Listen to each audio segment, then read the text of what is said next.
بسم الله الحمد لله والصلاة والسلام على رسول الله وعلى آله وصحبه ومن والاه وبعد. We continue with our study of this book Kitaab At-Tawheed, Shaykh Imam Al Muhammad ibn Abdul Wahaab alayhi rahmatullah. And as we have heard, we are reading from and benefiting from the explanation of the Shaykh Al-Allama Ubaid ibn Abdil Al Jabirī alayhi rahmatullah rahmatan wasiya. And we are going to go into now the next chapter, which is Bab al-Khawf min al-Shirk, or the chapter of fear from polytheism. وقال الله عز وجل إن الله لا يغفر أن يشرك به ويغفر ما دون ذلك لمن يشاء. And the statement of Allah Azza wa Jal, indeed Allah does not forgive that shirk should be made with him, but he forgives what is less than that to whomever he wills. وقال الخليل عليه السلام, and the Khalil of Allah, meaning Ibrahim alayhi salatu wasalam, he mentioned وَجُنُوبْنِي وَبَنِيَّ أَنْ نَعْبُدَ الْأَصْنَامِ, and safeguard me or protect me and my offspring from the worship of idols. Shaykh Ubaid, he mentioned an explanation of these texts.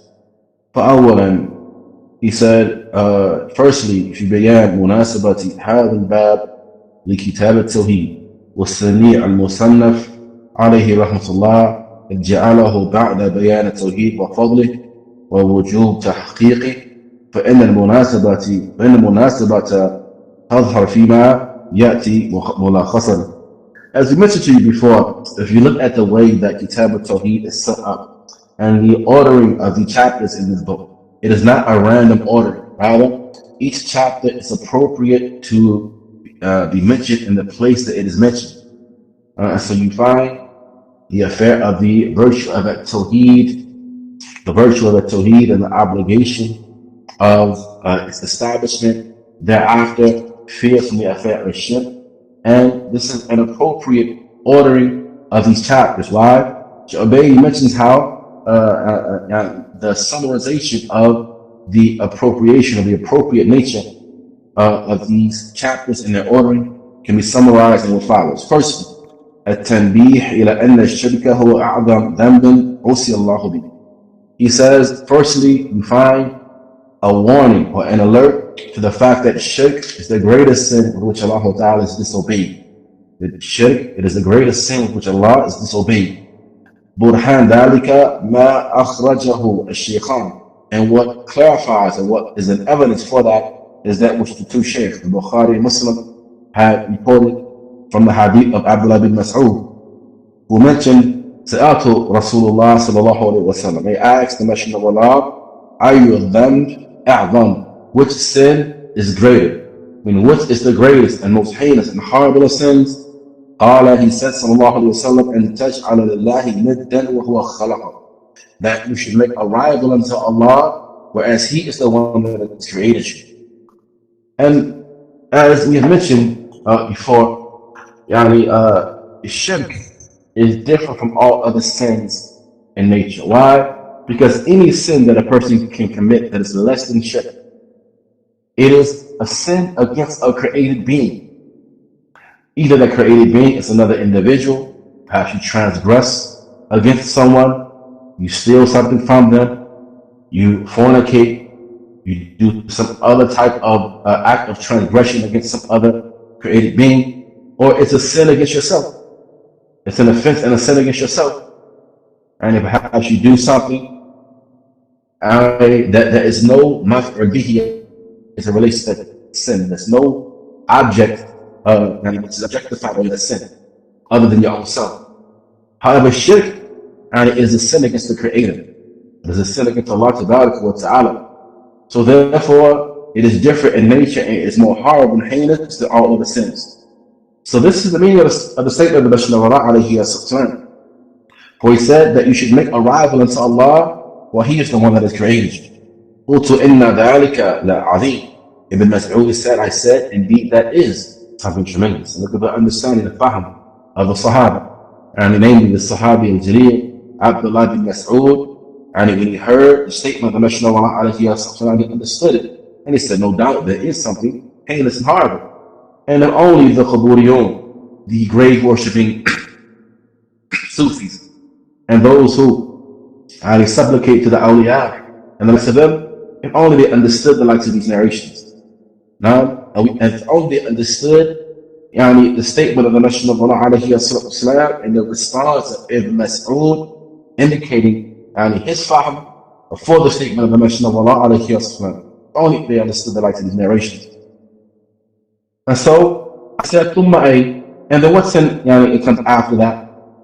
قال أن تقتل ولدك خشية أن يطعم معك. He said that you should kill your child out of fear that he should eat your food. To kill your child out of fear that he should eat your food. قلت ثم I said, and in which قال أن تزاني حليل جارك, that you should fornicate with the spouse or the halila, rather someone who is from the maharam, whether it is the daughter, whether it is the wife, or what have you, of your neighbor. Second point, by way of which we see why the numbering and the ordering of these chapters, and it is appropriate, التنبيه إلى وجوب الحذر من هذا الذنب الذي هو أعظم ذنب عصي الله به. It is an alert drawing one's attention to the obligation of being aware and the obligation to be aware of this sin, which is the greatest sin, which Allah Ta'ala is disobeying. وَأَنَّهُ لَا يَغْفِرُهُ اللَّهُ إِلَّا بِالتَّوْبَةِ, and that Allah Ta'ala will not forgive this sin. He will not forgive this sin except by your tawbah, and speech regarding that is going to come بإذن الله تعالى. ومن مات عليه فإنه خالد مخلد in النار, and that whoever dies upon that, he will be eternally and forever within the hellfire. الأمر الثالث, the third affair, تنبيه الدعاة إلى الله عز وجل إلى أن يسلك في دعوتهم الخلق بيان التوحيد والحظ عليه وكذلك بيان ضده الذي هو الشرك. It is a type of tanbih, drawing the attention of the callers to Allah Ta'ala to traverse in their da'wah to the creation, calling them, and they traverse upon the affair of clarifying the affair of Tawheed and encouraging others upon it, and likewise they put alongside that clarifying its opposite, which is shirk. Now, not just the simply one clarify Tawheed, but would you be surprised? Many of these people who we mentioned, the grave worshippers and the likes, they will believe that they are upon Tawheed. You mention to them the oneness of Allah Ta'ala, they say, no, we agree with that. You mention to them Tawheed, and it is good, and must be upon Tawheed, must die upon Tawheed. They say, no, we agree with you 100%. Now, but it is once you begin clarifying to them shirk, once you begin clarifying to them what shirk is, and its various forms and manifestations, this is when they will depart from it. They don't agree that making dua to the dead person is shirk. They don't agree the calling upon the awliya is shirk with Allah Ta'ala. They don't agree with you. Now, so that we clarify the affair of Tawheed to the people and encourage them upon that, but also at the same time that we clarify the affair of its shirk. Clarify the affair of its shirk. As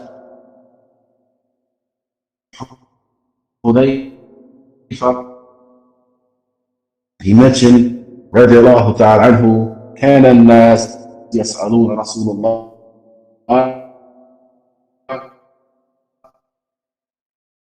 صلى الله عليه وسلم عن الخير. People would ask the Messenger of Allah about the good. However, كنت أرجو أن أشتغل عندكم وأعرف out of fear that it would overtake it. So just as we know the good, we likewise sharri. I learned evil, I know evil instead of evil. I don't know evil so I can do it, laughing for people, but I know evil so I can avoid it. But the one who does not know good from evil is about to fall into it. Now, so we clarify these affairs to the people. وهذا هو ما سلكه النبيون المرسلون من لدن نوح أولهم إلى محمد خاتمه. And this is that which the prophets and messengers traversed upon from the time of Nuh alayhi salam, who was the first of them, down to Muhammad sallallahu alayhi wa sallam, who was the last and final messenger. May Allah Ta'ala's praise peace be upon all of them. ومن الأدلة على ذلك, and from the evidence for that is that which Allah Ta'ala has mentioned to us regarding this path and this methodology. وهي said within this noble book, وما أرسلنا من قبلك من رسول إلا نوحي إليه أنه لا إله إلا أنا فاعبدون. And we have not sent before you, O Muhammad, any messenger except that we revealed to him none has the right to be worshipped in truth except I, so therefore worship me. فإن من سلك هذا السبيل وهو الجمع بين الدعوة للتوحيد وسائر الفرائض وحث الناس عليها وتحذير من الشرك وسائر المعاصي فإنه داعية إلى الله على بصيرة. So whoever traverses upon this path, meaning combining between calling to Tawheed as well as the rest of the obligation and encouraging the people upon that, alongside warning against shirk and the rest of the sins, then this person is a call to Allah Ta'ala upon basira. ومن لم يكن كذلك, whoever is not like this, فإنه إما جاهل بدعوة النبي, then either he is ignorant of the call of the Prophet عليه الصلاة والسلام ومن سبقه من إخوانه النبيين ومرسلين, and the call of the da'wah of his brothers that came before him, the prophets and messengers, أو هو ضال مضل صاحب هوى, or he is astray, leading others astray. He's a person that desires his bid'ah. Meaning the one whose da'wah is not like this. The one who fills his da'wah up with call to politics, call to nationalism, call to unity no matter what the affair. You can curse the Sahaba, you can revile the wives of the Messenger of Allah alayhi wasallam. You can say horrible things about their religion. As long as you say that you're Muslim, then you're my brother and I'm going to unite with you. And people whose call is like this, either they are jahil, they are ignorant of the da'wah of the anbiya, or they are dhalun mudil, they are astray, leading others astray, a person that desires. وَسَوَاءٍ كَانَ ذَا أَوْ ذَاكَ فَإِنَّ الْحَذَرَ مِنْهُ وَاجِبٌ. And whether it is this case or that case, whether he is ignorant while trying to get da'wah, or he's dhal mudil, sahib hawa, whatever the case may be, it is obligatory to warn against him. So once we affirm this, then now we're going to go into the text of this bab, the text of this chapter. And the author, he began this bab by way of evidences from the book of Allah Ta'ala. And you'll find that the author's style is that when he cites his evidence, and it's the style of many of the ulama, it's an academic style of writing. What you find is that when they cite a concept, thereafter they cite the evidences for the concept, and they begin the evidences by way of the Quran. They begin the evidences by way of ayat from the book of Allah Ta'ala first. Thereafter they go into a hadith from the Sunnah. Thereafter they go into statements of the Salaf al-Salih. This is how you find the ulama writing their books in Aqeedah and other subjects. They begin citing the evidences first from the Quran. Thereafter they mention evidences from the Sunnah, and thereafter they mention evidences from the Aqwal al-Salaf. And this is what the author, he does in all of his writings. If you look at all of his writings, Kitaab At-Tawheed, Sunnah al-Thalath, وَهِيَ قَالُهُ تَعَالَى, as he says, the evidence, the statement of Allah Ta'ala. And he begins firstly by mentioning evidences from the book of Allah, then thereafter he cites a hadith, and then thereafter he brings statements of the Salaf. And so the first verse that he brings is the statement of Allah Tabaraka wa Ta'ala. إِنَّ اللَّهَ لَا يَغْفِرُ أَن يُشْرَكَ بِهِ وَيَغْفِرُ مَا دُونَ ذَلِكَ لِمَن يَشَاءُ. Indeed, Allah does not forgive that partner should be made with him in worship, but he forgives what is less than that to whomever he wills. Shaykh Ubaid mentions that في هذه الآية أمران. In this verse there are two affairs. الأمر الأول, the first affair, شاهدوا ترجمة التي أراد مصنف من خلالها بيان وجوب الحذر من الشرك وسوء عاقبته على أهله, is that it contains within it a shahid, it contains within it a point of reference for the chapter heading by way of which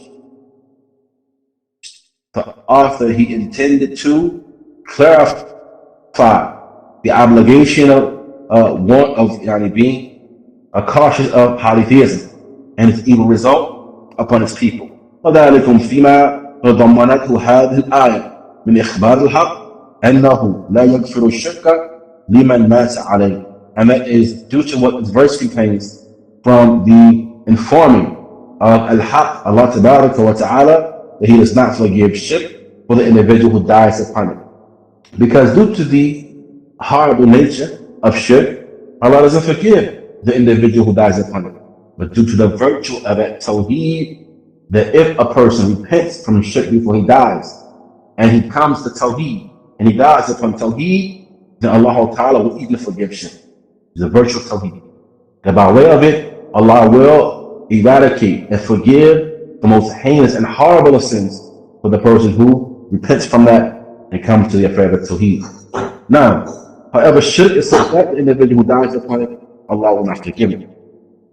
So he says that وَهَذَا مَجْمَعٌ عَلَيْهِ بين أهل السنة وبين غيرهم من أهل البدع الذين يوافقون أهل السنة في التحذير من الشرك. And this is the majma'. This is one point that Ahl Sunnah comes together with the other groups who differ from them, but may correspond with them and agree with them regarding warning against polytheism. At least we can agree upon this concept.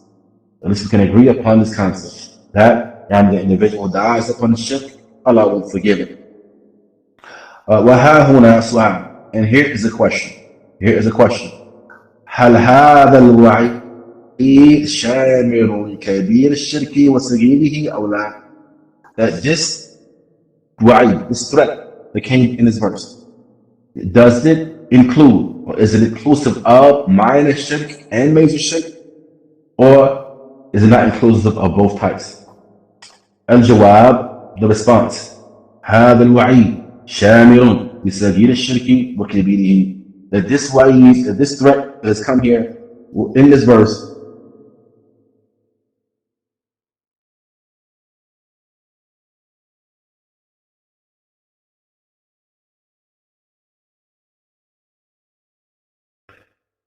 now, that this verse is inclusive of both major and minor shirk. وذلكم بعموم الآيات. And this is by way of the generality of the verse. The verse didn't make a distinction.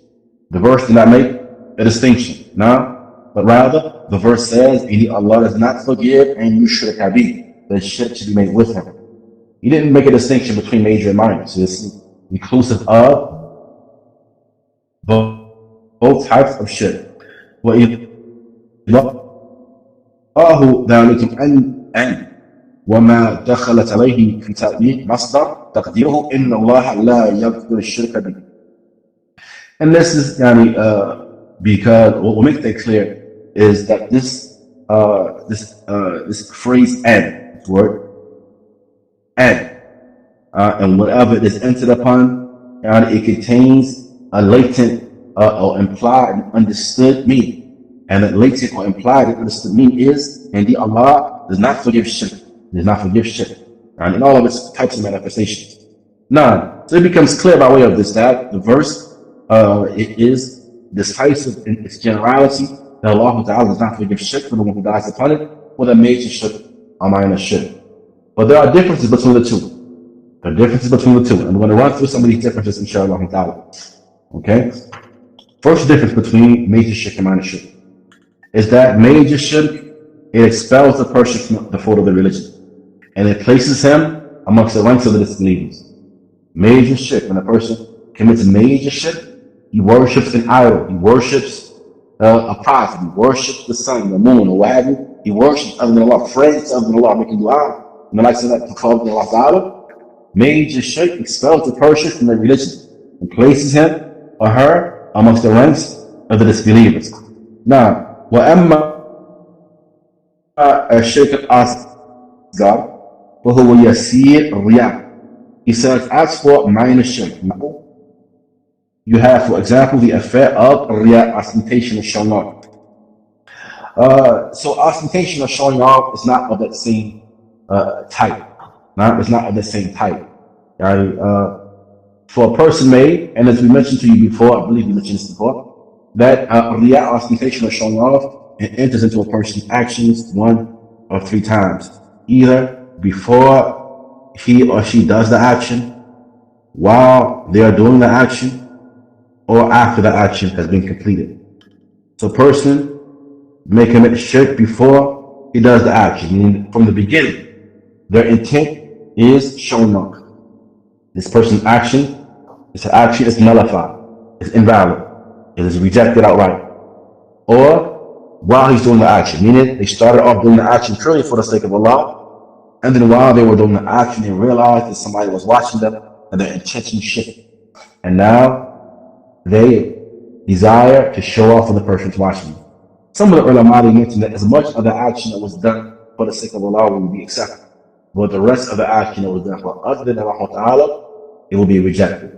However, what is correct is that once shirk enters into the action, it nullifies the entirety of the action, just as hadath nullifies from purity once it enters into its purification.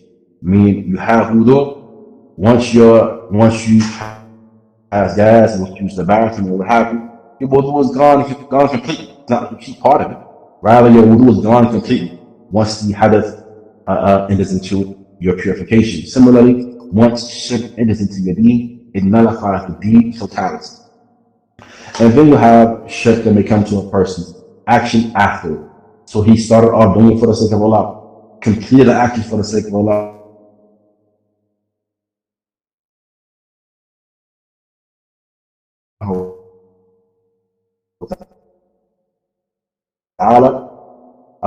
Got through it and completed it, but afterwards the people began to praise him for that action.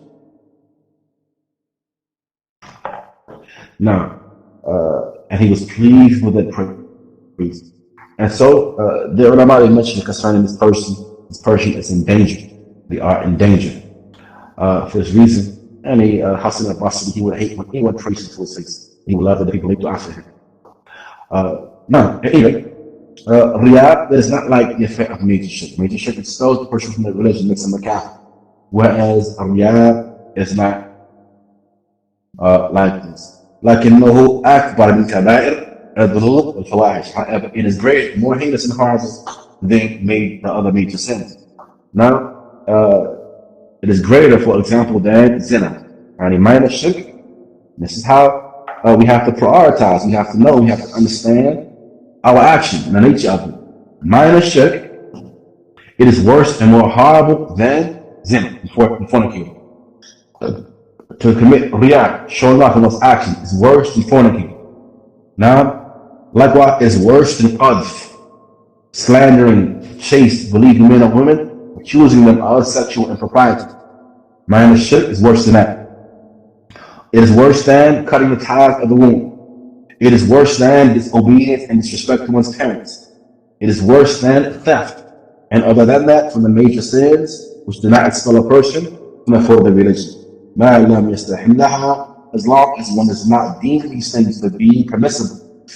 As long as one is not deemed zina or theft or consumption of alcohol and the likes of that from the major sins to be permissible, then shirk al-asghar is worse than all of them. Because once you deem it to be permissible, this will expel a person from the fold of the religion. At any rate, second difference between major shirk and minor shirk is that الشرك الأكبر هو يوجب الخلود في النار لمن مات عليه. That major shirk necessitates eternity in the hellfire for the one that dies upon it. وأما الأصغر فإنه لا يوجب ذلك. As for minor shirk, it does not necessitate that. A person shows off with his action, it does not necessitate eternity in the hellfire. Granted, it's the same in terms of the fact that Allah won't forgive it, but it does not necessitate eternity in the hellfire. Now, فبان بهذا أن راكب الشرك الأصغر وسوف يأتي حده لاحقا إن شاء الله في أبواب الآتية. So based upon this, it becomes clear that minor shirk, one who commits minor shirk, and we're going to clarify, and that which to come later, inshallah, in the subsequent chapters, the definition of exactly what minor shirk is. He says that shirk al-asghar sahibuhu aminun min al-khulud fi an-nar. That minor shirk is such that the one who commits it is safe from being in the hellfire for all eternity. You may have to go to the fire, but as long as it's not major shirk, you will not be there for all eternity. Now, the second affair that we get from this verse is that which is contained in the statement of Allah Ta'ala, وَيَغْفِرُ مَا دُونَ ذَلِكَ. He forgives what is less than that, meaning what is less than shirk. He says, and doom. The word less than here means aqal jarama, is less in terms of the crime. It is less in terms of the crime. And what is explained by way of that is the major sins which do not expel a person from their religion. Major sins do not expel a person from their religion. Now, and so he says, and these are what are referred to as mufassiqat, things that make a person a fasiq, sins that make a person a fasiq. وَلَيْسَتْ مُكَفِّرًا, they are not sins that make a person a disbeliever. And we have explained previously that no one would disbelieve by one of those other major sins except for the one who deems it to be halal. If you deem theft to be halal, if you deem qadh to be halal, if you deem these things to be permissible, then that's the one who leaves the fold of the religion and disbelieves. Now, and one does so based upon knowledge and intentionally, and this is the individual who disbelieves by way of it.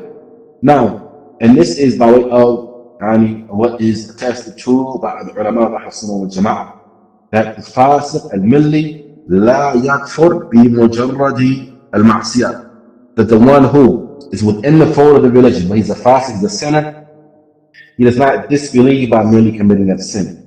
Now, and so the statement of Allah Azza wa Jal, إن الله لا يغفر أن يشرك به ويغفر ما دون ذلك لمن يشاء, we are able to extract from that two matters. The first matter is that major sins which are less than shirk and disbelief, then the one who commits them does not disbelieve by way of committing them unless he does what? Unless he deems these things to be halal. Now, and he does so aliman amidan. He does so based upon knowledge. He's aware of what he's doing, and he does so intentionally, and he deems them to be halal. Then this is the individual who is expelled from the fold of religion. The second thing that we get from this verse, أن من ركب الكبائر ولقي الله مصرا عليها, that the one who commits major sins and he meets Allah Ta'ala being persistent upon them, he is under the will of Allah Tabarak wa Ta'ala. Insha'Allah ghafara lahu, if Allah wills, he will forgive those sins for him and pardon him and overlook them and enter him into paradise by way of his mercy and his bounty. And if Allah Ta'ala wills, he will punish him, and if he punishes him, he will not remain in the hellfire for all eternity. Now, we'll stop here inshallah ta'ala, and we'll take the next verse and the next lesson. Allah knows best. هذا صلى الله وسلم وبارك على نبينا محمد وعلى آله وصحبه أجمعين.